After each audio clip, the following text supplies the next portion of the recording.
Hi everyone, welcome back to Watch That Movie. My name is Edgar Palacios. Today we'll be talking about The Phoenician Scheme, a new movie written and directed by Wes Anderson. If you haven't heard the name Wes Anderson, you probably recognize his other films like The Fantastic Mr. Fox, The Grand Budapest Hotel. Most recently, he made Asteroid City, and before that, The French Dispatch.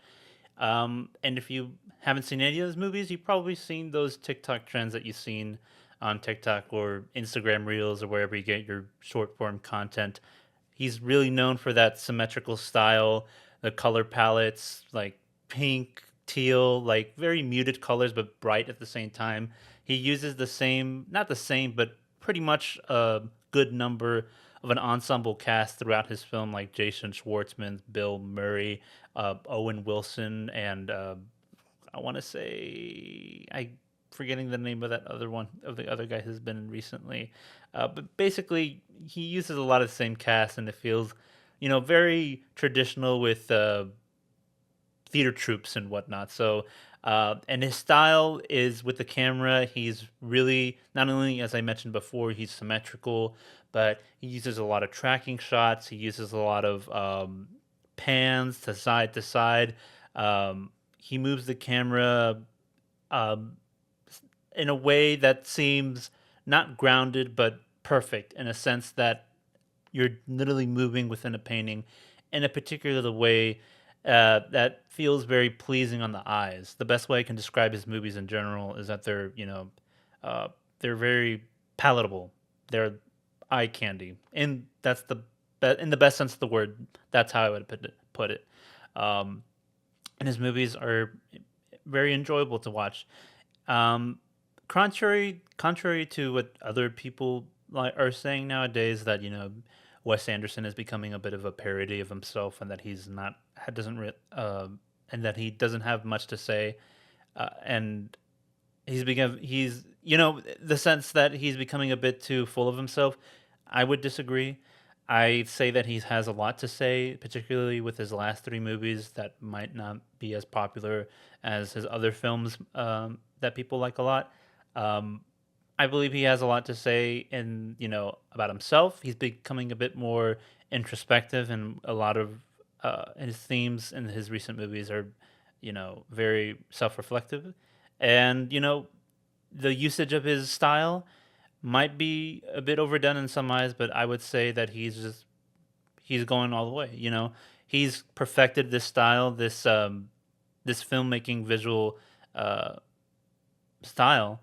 Um, he's mastered it, and he has every right to use it as much as he wants to, because now he's not really paying homage to himself, but he's very aware that people are paid attention to how he films his movies, and I think that he's just giving what the audience wants. For people who really like Wes Anderson as a director, as a creative auteur, I think he is one of the most unique directors of our time, and I just think when people say that, uh, oh, Wes Anderson, this is such a Wes Anderson movie, he's Wes Andering the hell out of it. Wes Andersoning the hell out of it. People say that it's just a trend, and I say that trend, might have people oversaturated people a lot with his style, so that's why I think people might be getting tired of him, or might think he's gone a bit stale creative wise. Um, but I disagree. All this to say is that I think he still has a lot to say. He still got it. I love and will always show up for him. This is the first time I've seen a Wes Anderson film in theaters. Unfortunately, I have not been on the Wes Anderson train until like right about when Isle of Dogs was coming out. But then again, I wasn't really into movies like I am now. And then when Asteroid City came out, I didn't have a chance. I don't know what was keeping me from going to the theaters to watching it. And I still have not yet seen it. I want to watch it. I have seen, Grand Budapest Hotel, Isle of Dogs, Some Fantastic Mr. Fox, Rushmore, Moonlight Kingdom, and a few others. But I haven't seen all of his work. I've seen most of his work. My favorite's Grand Budapest Hotel. Most people enjoy him for the Fantastic Mr. Fox, and I really appreciated the French Dispatch. I feel like that flew under a lot of people's radar, uh, and I feel that people are like pairing this movie, The Phoenician Scheme, with Asteroid City and The French Dispatch as like a new trilogy. Not only is it the most recent films that he's made, but it's also like a very reflective trilogy in terms of his theme and what he's been trying to say for these past few years. But let's get straight into the movie itself, The Phoenician Scheme. Um, Starring Benicio del Toro. He's in Sicario. He's in Guardians of the Galaxy for a brief moment. He is also in The Last Jedi. I'm trying to remember other films he's in, but those are like the popular movies that you would probably recognize him as. For me, Sicario, definitely. That's like one of my favorite performances in here. And then he was also in The French Dispatch recently as well. Um, but I think this is like a really refreshing role for him because this movie, The Phoenician Scheme, is quite humorous. It really is funny. The humor will come off pretty dry and deadpan, but if that's your kind of style of humor, this will be suited for you. And the humor is pretty much, consistent to what we've seen in other Wes Anderson films. I feel like a lot of the humor goes, is pretty, uh, how to deadpan humor, dry humor, so to say, and that's how his other films are, and you're gonna get that here in this movie. um and I really enjoyed it. I really, like I said, Benicio del Toro's performance was really refreshing to see him in a full-on, humorous role. There are serious moments, but and I feel like he's the perfect actor for this character. He plays Sarzar Korda, if I'm pronouncing that correctly. Yeah, Sasa Korda. My mistake. I'm just gonna call him Korda moving forward, just so I don't have to say Sasa every time.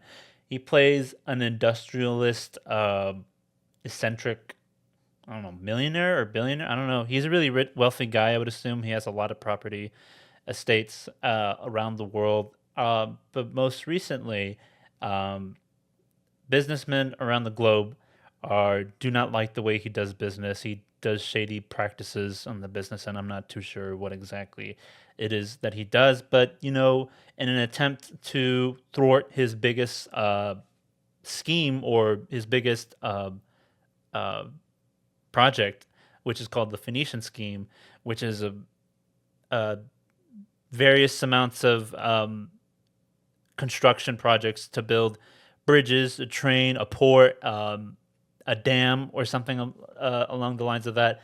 Uh, to thwart his big project, they're going to essentially drive up the prices of the materials that are used to construct all these projects. Uh, and basically, to halt production, to put an end to um, Corda's, biggest scheme, uh, an attempt to ruin him. And now Corda is tasked with trying to find money so he can finish the project, which is called the Phoenician Scheme. And he's going to visit each of the sites of this big project in an attempt to fill the gap. I don't know what the gap is called, but I think he calls it the gap. Basically, we have this much money that we have to make up for to finish the project, and rather than finding, a legitimate mean of filling up that gap, I'm going to go to each of the persons involved in this project and ask them to cover for it. So, none of it has to come out of pocket through me. You know, Basically renegotiating the contracts in a non ethical way. Basically tinkering. They use a word in this movie a lot called tinkering. You've been fiddling with it, or something like that. He fiddles with the contracts and tries to get them to pay up more than what they bargained for, in order to cover his ass, basically.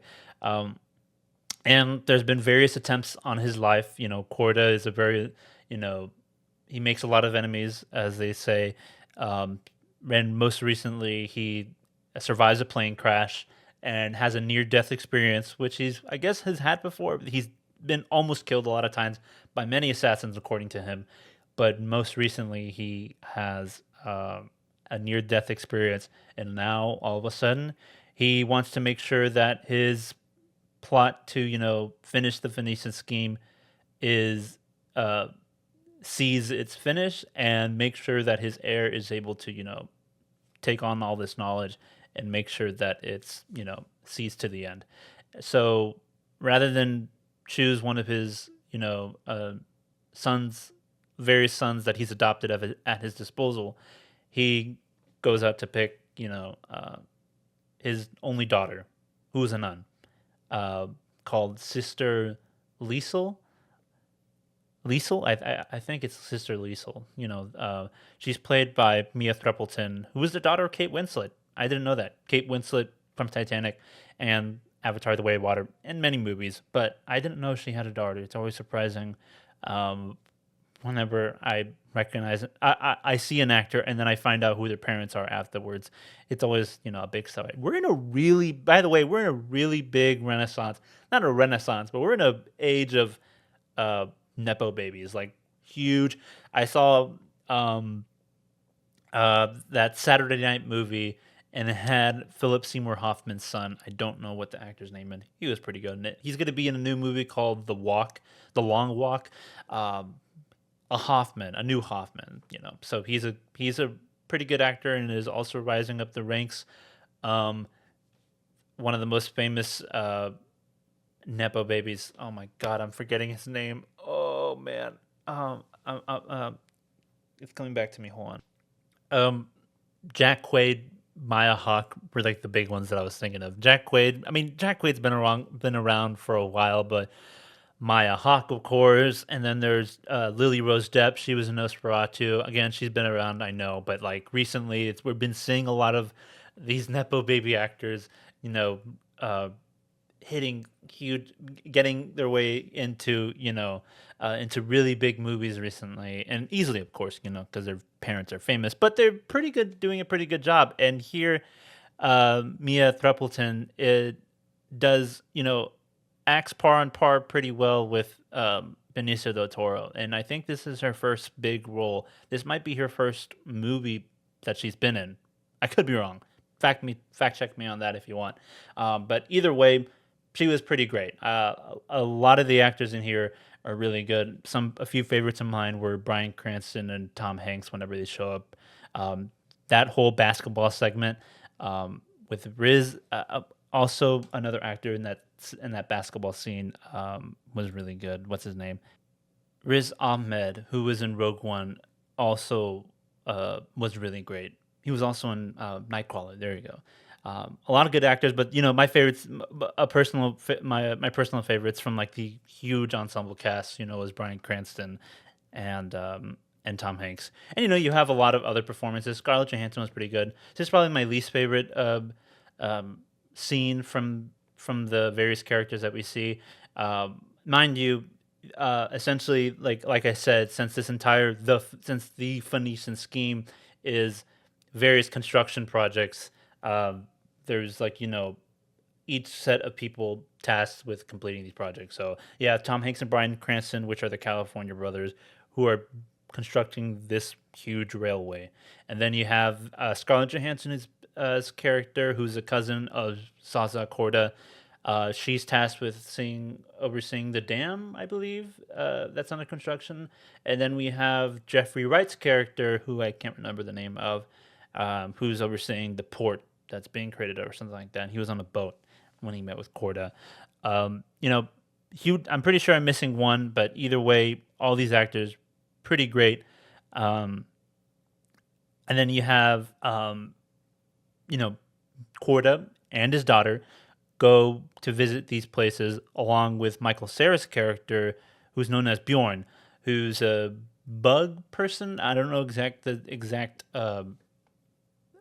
vernacular, which the science of bugs. I don't know exactly what the term for that is, but Bjorn, he says he's Bohemian. He has a funny accent, and my God, finally do we have a movie, a Wes Anderson movie with Michael Cera? Because Michael Cera, as many people have said, um, he seems like an actor who you would have assumed who has already been in a Wes Anderson movie, but surprisingly, he hasn't. And he does a really good job. And at some point throughout the midway through the movie, he becomes instantly my favorite character. He's pretty charming and he's pretty funny, but there's a reveal that, I won't say here. That is pretty really funny. It's the equivalent of a girl taking off her glasses and like, oh my God, she's hot. But in this case, it's like, oh my God, he's hot. Because Michael Cera, you know, uh, he's a really good actor. And that reveal is really funny. I won't say it until I don't know if I'm gonna go too deep into spoilers, but I guess I'll touch into spoilers in a bit since this movie's already been out and since it's such a limited release. And go watch it if you can. But I'll let you know once the spoilers begin. But all to say, the acting is the strongest part of this movie, and the humor does too. I will say, based on other Wes Anderson movies, this movie isn't really, even though this is, like I said, this is a really reflective film in terms of like a father's relationship with their daughter.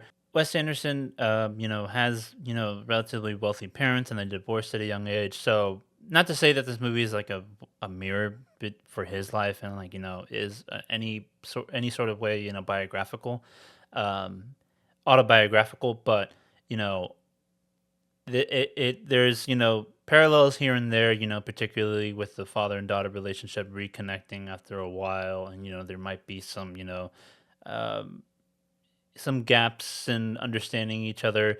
Um, and not to say, this is exactly as he was intended, but this is how I read it. And I can see that there's other people, who would agree with that, who've already seen the movie. But that is to say, since this is a bit reflective, and while the characters are pretty clear with each other and how they communicate, and you can sort of empathize with them, I didn't really feel too connected with the characters in this movie in particular compared to other Wes Anderson movies.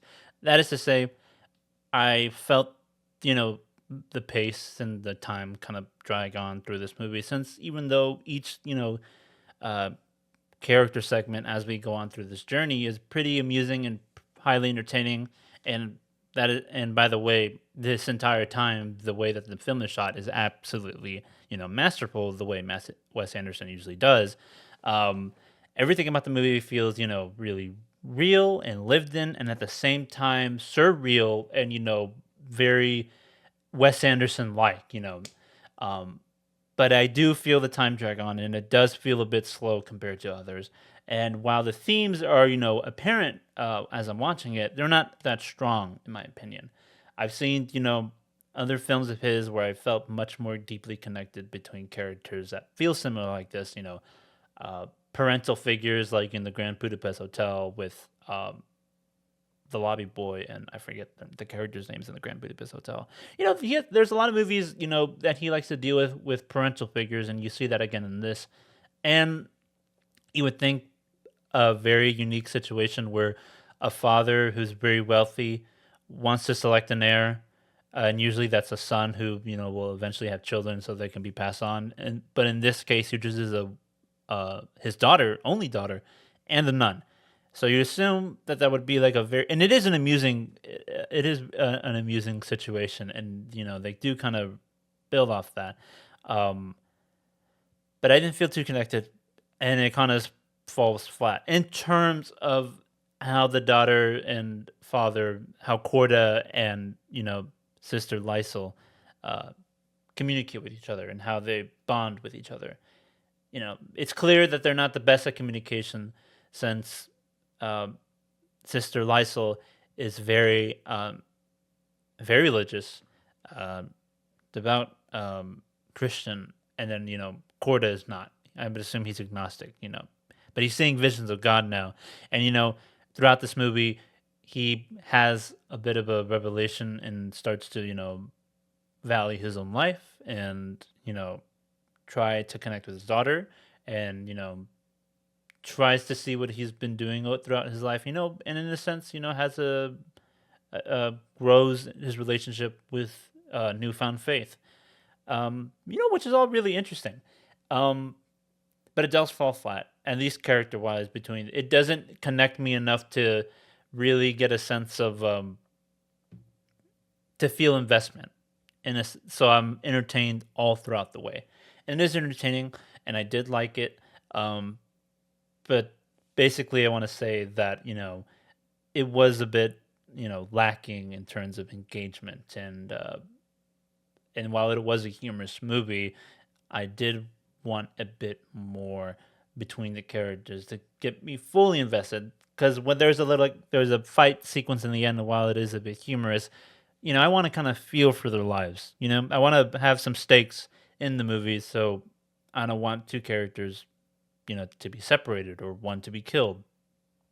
And these things tend to happen throughout Wes Anderson movies, um, where you see those stakes rise, and that you're worried that these relationships won't, you know, last, or they'll be broken, or one person might be lost. Um, so it's not something. It's not a lot. It's not asking a lot in a movie like this. That tends to be fantasy like, and that doesn't, where it seems like someone who outlives many assassinations attempts, might ever be in danger. um, I could use a little bit more stakes. That way I'm more invested. That way the movie goes on by a lot faster. That way I care a lot about what's happening. And a lot of the stuff in this movie is very complicated to follow. I didn't really fully understand what was happening, or what exactly the Phoenician scheme was, or exactly how, what exactly the gap meant. There's a bit of math in the movie. It does present you what exactly the amounts that need to be covered with percentages. I'm not a math guy, I'm a film guy. But even then, with all the information it gives you, it does feel a bit taxing on the brain. Well, and then again, at some point, I kind of just let go of trying to keep track of what exactly it was, and just follow the characters through their journey, and seeing who they encounter and how they interact with them. And that was enough for me to stick all the way through. Yeah, but let's get into spoilers. And there's not that much. Again, if you haven't seen this movie, go watch it while it's in theaters. Form your own opinion and come back and you know hear me and discuss whether I liked it or not. Whether you liked it or not, go ahead and let you know in the comments. But this is your spoiler warning. Um, Not that serious. Back to Michael Cera, who was, again, as I stated, one of the highlights and my favorite part of like the latter half of this movie. His reveal being one of the spies. He's a spy for the Eunice government who is monitoring Corda's movements. I don't know exactly why, but when he takes off the glasses, he's like, "Look, it's me. I'm just the same guy." Like he's like, I'm about to remove my glasses, but I want you to know that that almost everything that you've seen up to this point is who I am, 100%. But he takes off the glasses, he lifts up his collar, and then his accent goes away. I was like, it's me. I'm the same guy. Like I was like the only one laughing in my theater. It was a pretty empty theater, and most of the people weren't laughing at the jokes, but I was like laughing out loud. It was really funny, and it just goes to show how much I love Michael Cera as an actor. I feel like he's been typecasted into the constantly awkward guy, and you do see a version of that in this film. But like, I'm glad he's in this movie. He gets to like, like Benicio del Toro, they get to like act outside of what they're usually cast in, and it really is great seeing them perform this way on the big screen. Um, and I like his relationship, Michael Cera's relationship, his name is Bjorn, but I forget what his name is. His name is Excalibur. I think he's the spy Excalibur. I could be wrong because the evil businessmen who are plotting against Corda, saying that they have a spy called Excalibur who's keeping tabs on him. I don't know. Maybe it might be two different characters, but either way, Michael Cera is Bjorn. He's really great. I like his relationship with Sister Lysel. Liesel, the nun's character in the movie, they kind of develop romantic feelings for each other, and that's a little a subplot that goes on through the movie. And yeah, and then all throughout this time, Sister Lysel questions questions her whether she should trust her father, Corda, and she doubts him because there's a lot of rumors apparently that Corda killed Sister Lysel's mother. Um, and while he does clear the room and say that isn't true at all. By the way, who's been spreading those rumors? Because I'd like to sue him for libel, which is another funny joke that they say. Um, and he starts to put pieces together, and he's like, you know what, I think I might have been the reason why she died, but the person who did kill your mother is most likely my older brother, um, who's played by Benedict Cumberbatch. I don't know exactly, I forgot his name, um, but Benedict Cumberbatch is in it amongst so many other actors who are also in it. He wears a funny wig and wears strong eyebrows. and eventually we do realize, and it's not that hard to figure out. It is pretty obvious once we get to the end that um, Corda's older brother was the one behind all of his plots. Most recently, trying to kill him. Don't know exactly why. Um, Again, I did see this movie last week, so it's not super fresh in my mind, but it does give you like so much information. So by that point in the movie, I'm like, okay, I know you did this, but other than that, I don't know exactly what the relationship between you two is or why you're doing what. But eventually he says, yeah, I was the one who's been trying to kill you, and I think it's pretty clear. And I don't know if it's 100% confirmed, but eventually Benedict Cumberbatch's character does say, yeah, I was the one who killed so and so, and I might be.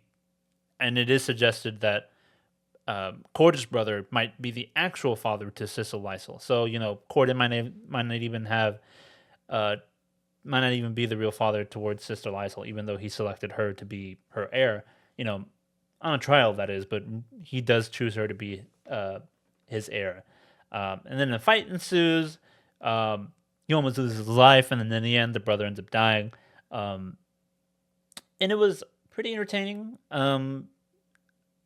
I did again a lot of the information is lost on me, and it is hard to keep track of. And at some point, I kind of just go with the flow and let the ride go.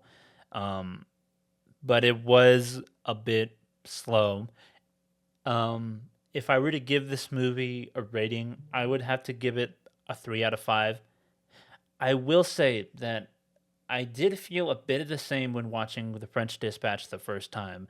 I felt like I loved a lot what I saw in the movie. I was absolutely dazzled by how Wes Anderson was, operating the camera, how everything looked with the miniature sets that he would use for the big wide shots, which is fun to look at. And just by the way he placed everything in the camera, the mise en scène, everything about the movie was pleasing and easy on the eyes. Everything that I love in a Wes Anderson movie. Yeah. But after watching The Prince Dispatch, after I watched it the second time, I felt I understood a bit more. Like most movies, when you're a bit confused or you're lost or you don't understand it. When I watched it the second time, not only did I understand a bit more, but I connected with it more. So I feel like this movie might be another case of that where I have to watch it again. But if I want to be frank with you, that is how I feel about the movie. I'd give it a 3 stars out of 5. Um, is a good rating. I still find it to be a good movie. Um, um, but those are my thoughts on it. I did find it slow. I did find it confusing. I didn't connect too much to the characters, but I did love the performances in the movie, and I just still love what Wes Anderson is doing, and I still feel like he has a lot to say, even though people seem to think that he's just a one act guy. He's a one trick pony. He's the guy who's known for doing all these complicated shots and these still cameras and wide set pieces and miniature um, set pieces and unique stop motion, movies that he does as well, and all this symmetry and all these color palettes and these unique costumes. That's all he's known for. And by the way, that those lists alone being that's just what he does and that's it, which is a lot, and it's absolutely crazy that he's able to do what he's to do and he's still able to make movies. I think he's already writing his next movie. Absolutely crazy. I'm all in for it. Um, and like I've been saying, I think he still has a lot to say beyond the one dimensional, beyond what you know deeper than what the screen is showing you. He has a lot to say, um, and he's a very and again I would and you might feel the same watching this movie, but like me, I suggest you watch it a second time. Perhaps you might feel the same.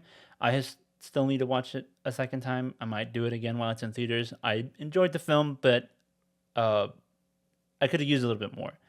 There have been Wes Anderson movies where I watched it the first time and I said, well, this movie was absolutely great and no problems with it whatsoever. But this wasn't the case. But you might disagree, and who knows?